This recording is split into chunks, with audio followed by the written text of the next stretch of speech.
Bismillahirrahmanirrahim. Assalamualaikum warahmatullahi wabarakatuh. Alhamdulillahi rabbil alamin. Wassalatu wassalamu ala rasulillah. Rabbi israhli sadri wa yassirli amri wahlul uqdatam min lisani yafqahu qawli. Salam sejahtera untuk kita semua. Baik para pejuang ilmu, selamat datang di channel pembelajaran Amjagoa, yaitu video pembelajaran seputar pendidikan dan konten-konten menarik lainnya. Pada kesempatan kali ini, kita akan mempelajari sekaligus membahas mengenai materi sejarah Indonesia, khususnya untuk jenjang SMA, SMK, Madrasah Aliyah dan sederajat. Tepatnya materi kelas 10, yaitu bab 4 mengenai kerajaan-kerajaan Islam di Indonesia. Oleh karena itu, mari kita simak videonya sebagai berikut. Membahas tentang proses masuk dan berkembangnya Islam di Indonesia, maka ada 3 teori mengenai proses masuknya agama Islam ke Nusantara atau ke Indonesia. Di antaranya, yang pertama adalah teori Gujarat. Teori ini menjelaskan bahwa agama Islam yang ada di Indonesia berasal dari Gujarat, yaitu negara India. Salah satu buktinya adalah adanya batu nisan Malik al-Saleh, yaitu sultan pada kerajaan Samudra Pasai. Teori yang kedua adalah teori Mekah. Teori ini menyatakan bahwa pengaruh Islam telah masuk ke Nusantara sekitar abad ke-7, dibawa langsung oleh para pedagang yang berasal dari Arab. Buktinya yaitu adanya pemukiman Islam pada tahun 674 di Baros, yaitu pantai sebelah barat Sumatera. Teori yang ketiga adalah teori Persia. Pada teori ini dijelaskan bahwa agama Islam dibawa masuk oleh orang-orang Persia sekitar abad ke-13. Bukti pendukung teori ini adalah adanya upacara di Bengkulu dan Sumatera Barat yang bernama Tabuik. Upacara ini juga merupakan ritual tahunan yang ada di Persia. Selain itu, ada kesamaan antara ajaran Sufi yang dianut oleh Syekh Siti Jenar dan Sufi Iran yang beraliran Al-Hallaj. Yang kedua adalah jalur-jalur penyebaran Islam di Indonesia. Proses masuk dan berkembangnya agama dan kebudayaan Islam ke Nusantara pada umumnya berjalan dengan damai. Oleh karena itu, Islam mendapat sambutan yang baik dari masyarakat, baik dari kalangan raja, bangsawan maupun rakyat biasa. Hal tersebut dikarenakan didukung oleh beberapa faktor-faktor, yaitu syarat untuk memeluk Islam sangatlah mudah, cukup dengan mengucapkan 2 kalimat syahadat. Kemudian tata cara peribadatan Islam sederhana dan tidak perlu persiapan yang rumit. Dan yang ketiga, Islam tidak mengenal pelapisan sosial seperti halnya agama Hindu dengan sistem kastanya. Tidak heran orang Nusantara, apalagi yang berasal dari golongan bawah, secara ekonomi dan sosial mudah menerima agama ini. Jalur-jalur penyebaran Islam di Indonesia yang pertama adalah melalui jalur perdagangan. Para pedagang menjalin kontak dengan para adipati wilayah pesisir dan perlahan-lahan masuk ke lingkaran pusat istana. Yang kedua, melalui jalur perkawinan, yaitu para pedagang menikah dengan perempuan pribumi, putra-putri bangsawan atau adipati, dan bahkan dengan anggota keluarga kerajaan. Yang ketiga, melalui jalur pendidikan. Para ulama dan mubalik menyebarkan Islam melalui pendidikan dengan mendirikan pondok-pondok pesantren di berbagai daerah. Dan yang keempat, melalui jalur tasawuf. Ajaran ini mudah berkembang terutama di daerah Jawa, karena ajaran Islam melalui tasawuf disesuaikan dengan pola pikir masyarakat yang masih berorientasi agama Hindu. Ajaran tasawuf itu sendiri banyak dijumpai dalam cerita-cerita babat dan hikayat dari masyarakat setempat. Jalur yang kelima adalah melalui dakwah, yaitu penyebaran Islam tidak dapat dilepaskan dari peranan para wali. Ada 9 wali yang menyebarkan agama Islam dengan cara berdakwah yang disebut juga dengan Wali Songo. Yang pertama adalah Sunan Gresik yang datang ke tanah Jawa pada tahun 1404 Masehi. Kedatangannya dianggap sebagai permulaan masuknya Islam di Jawa. Yang kedua adalah Sunan Gunung Jati, dikenal juga dengan nama Syarif Hidayatullah atau Falatehan, berjasa menyebarkan agama Islam di Jawa Barat. Ia kemudian menjadi Panglima Angkatan Perang yang bertugas menguasai Sunda Kelapa dan Cirebon. Wali Songo yang ketiga adalah Sunan Ampel. Sunan yang lahir pada tahun 1401 Masehi dengan nama asli Raden Rahmat ini merupakan pendiri pesantren Ampel Denta yang ada di Surabaya dan juga salah seorang pemrakarsa pembangunan masjid di Demak. Yang keempat adalah Sunan Giri. Bernama asli Raden Paku, adalah salah seorang santri Sunan Ampel. Ia mendirikan pesantren Giri. Ia juga dikenal sebagai seniman yang menciptakan gending Jawa, Asmaradana dan Pucung. Yang kelima adalah Sunan Bonang. Sunan dengan nama asli Raden Maulana Makdum Ibrahim ini juga seorang seniman yang menciptakan gending Jawa, Bonang dan Durma. Yang keenam adalah Sunan Kudus. Nama aslinya adalah Raden Ja'far Sodik. Sunan Kudus banyak berguru pada Sunan Kalijaga. Ia toleran terhadap budaya setempat, terlihat dari arsitektur Masjid Kudus. Dan yang ketujuh adalah Sunan Kalijaga. Nama aslinya adalah Raden Said. Dalam menyebarkan agama Islam, ia memanfaatkan media wayang yang sudah sangat dikenal masyarakat sejak masa praaksara hingga masuknya Hindu-Buddha. Yang kedelapan adalah Sunan Muria. Sunan dengan nama asli Raden Umar Said ini adalah putra dari Sunan Kalijaga. Ia tinggal di kaki Gunung Muria yang berada di Jawa Tengah. Salah satu hasil dakwanya lewat seni adalah tembang sinom dan kinanti. Dan yang kesembilan adalah Sunan Derajat. Sunan dengan nama Maunat Syarifuddin ini menyebarkan agama Islam di daerah Jawa Timur. Ia dikenal berjiwa sosial karena sangat peduli terhadap kaum miskin dan duafa. Ia menciptakan gending Jawa yang bernama Pangkur. Selanjutnya bagian keenam adalah jalur kesenian. Agama Islam juga disebarkan melalui kesenian seperti wayang oleh Sunan Kalijaga, gamelan oleh Sunan Bonang. Kesenian yang telah berkembang sebelumnya tidak hilang tetapi beralkulturasi. Kita lihat gambar ini adalah bonang, sederetan gong kecil yang menjadi salah satu instrumen penting dalam kesenian gamelan. Selanjutnya, terdapat banyak kerajaan yang bercorak Islam di Indonesia. Kita hanya akan membahas beberapa kerajaan yang pengaruhnya besar terhadap perkembangan sejarah Indonesia. Di antaranya yaitu Kesultanan Samudra Pasai. Samudra Pasai atau Samudra Darussalam adalah kerajaan pertama di Nusantara yang menganut agama Islam. Letaknya di pantai utara Sumatera atau Aceh, dekat Perlak yang berada di Malaysia. Kesultanan ini didirikan oleh Maurasilu yang bergelar Sultan Malik Al-Saleh sekitar tahun 1267. Kesultanan ini mencapai masa keemasan pada masa Mahmud Malik Az-Zahir yang memerintah pada tahun 1326 sampai tahun 1345. Aktivitas perdagangan di Pasai berkembang pesat. Pasai menjelma menjadi pusat perdagangan internasional. Kesultanan ini kemudian runtuh setelah ditaklukkan bangsa Portugis sekitar tahun 1521. Pada tahun 1524, wilayah Pasai menjadi bagian dari Kesultanan Aceh.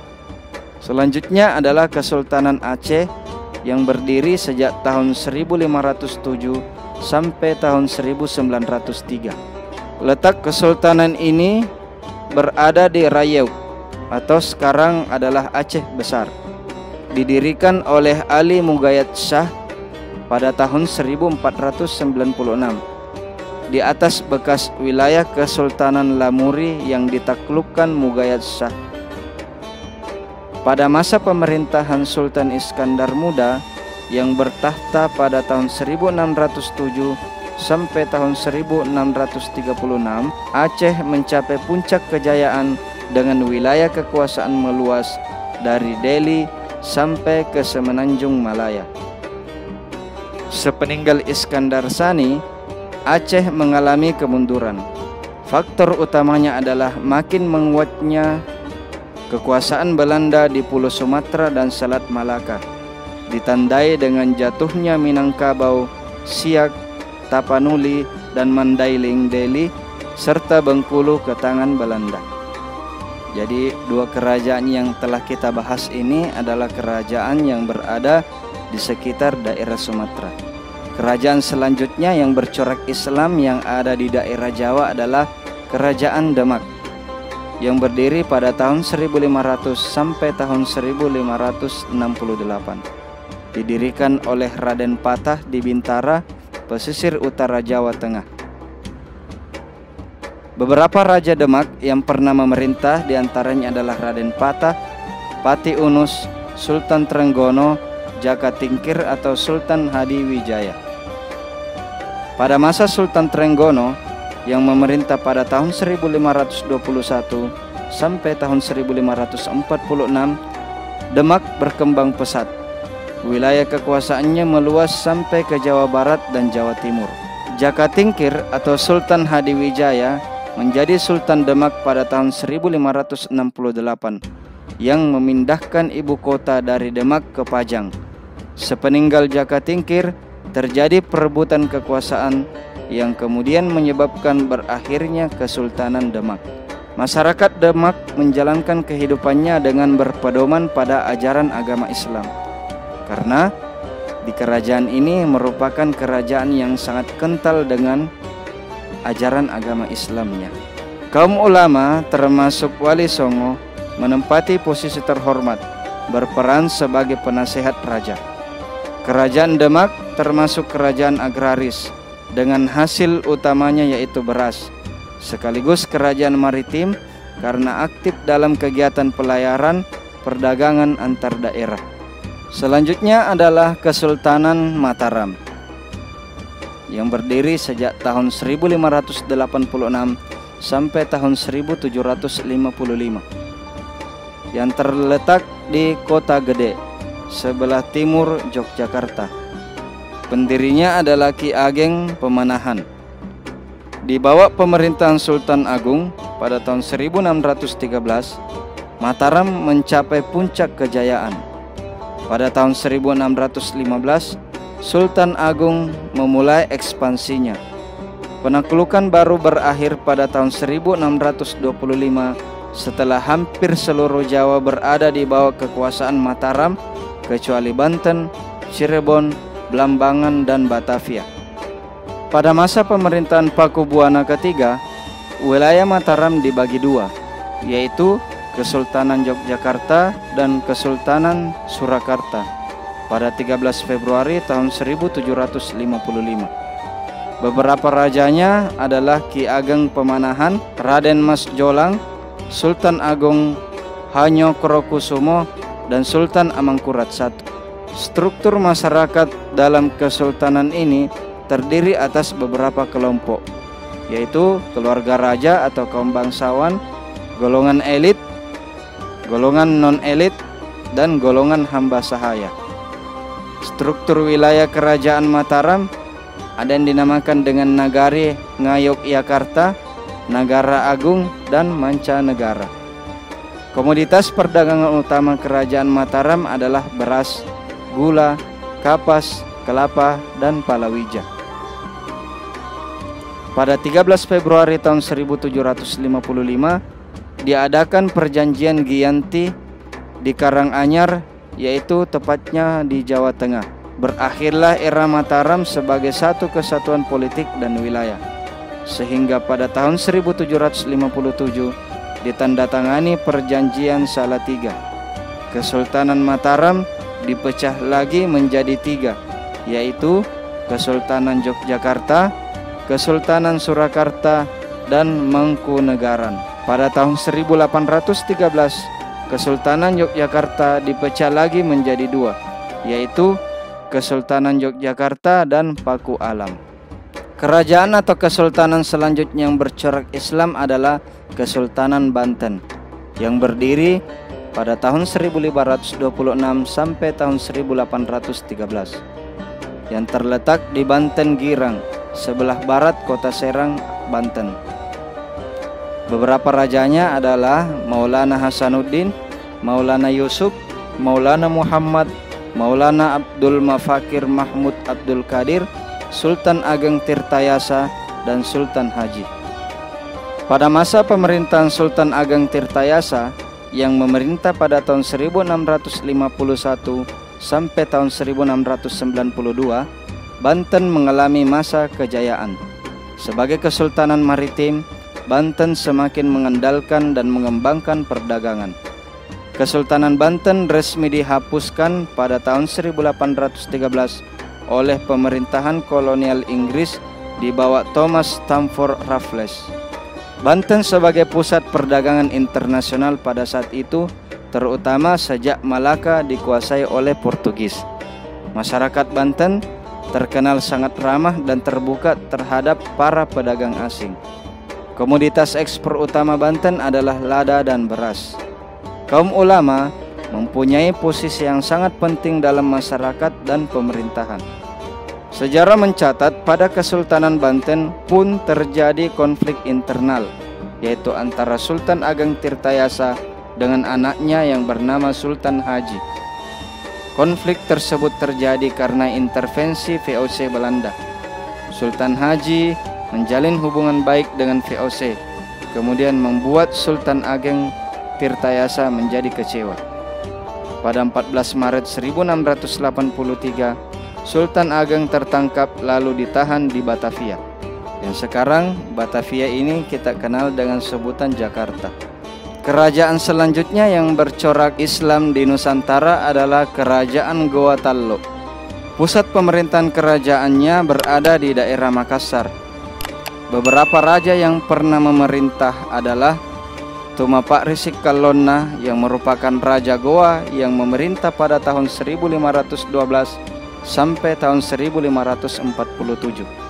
Raja Goa Tallo pertama yang memeluk Islam adalah Mangak Rangi Daeng Manrabia yang memerintah pada tahun 1593 sampai tahun 1639 Masehi, yang kemudian terkenal dengan gelar Sultan Alauddin. Kerajaan Goa Tallo mencapai kejayaan pada masa pemerintahan Sultan Hasanuddin pada tahun 1653 sampai 1669. Perang Makassar yang terjadi pada tahun 1666 sampai 1669 membuat Sultan Hasanuddin terpaksa menandatangani perjanjian Bongaya yang terjadi pada tanggal 18 November tahun 1667. VOC berkuasa penuh atas kerajaan Makassar setelah menghancurkan perlawanan Mapasomba. Dalam kerajaan ini, kaum ulama dan kaum bangsawan pun memiliki peranan penting dalam masyarakat. Dalam masyarakat Goa Tallo juga mengenal pelapisan sosial, yakni golongan yang pertama adalah golongan Karaeng atau golongan bangsawan yang berasal dari kalangan raja. Kemudian Tu Maradeka, artinya orang yang tidak diperintah, artinya bebas. Kemudian adalah yang ketiga, golongan yang ketiga adalah Ata, artinya rakyat yang harus menuruti perintah raja. Makassar berkembang sebagai pelabuhan internasional. Banyak pedagang asing seperti Portugis, Inggris, dan Denmark datang berdagang di Makassar. Melalui TP perahunya seperti Pinisi dan Lombok, pedagang-pedagang Makassar memegang peranan penting dalam perdagangan di Nusantara, meski akhirnya untuk itu harus terlibat perang dengan VOC. Sementara itu, untuk menjamin dan mengatur perdagangan dan pelayaran di wilayahnya, Makassar mengeluarkan undang-undang dan hukum perdagangan yang disebut dengan Ade Atlopiloping Bacana Pak Balue yang dimuat dalam buku Lontara Ammanagappa. Adapun barang dagang utama kerajaan Goa Tallo adalah rempah-rempah, cendana, cangkang penyu, dan beras. Selanjutnya adalah Kesultanan Ternate dan Tidore.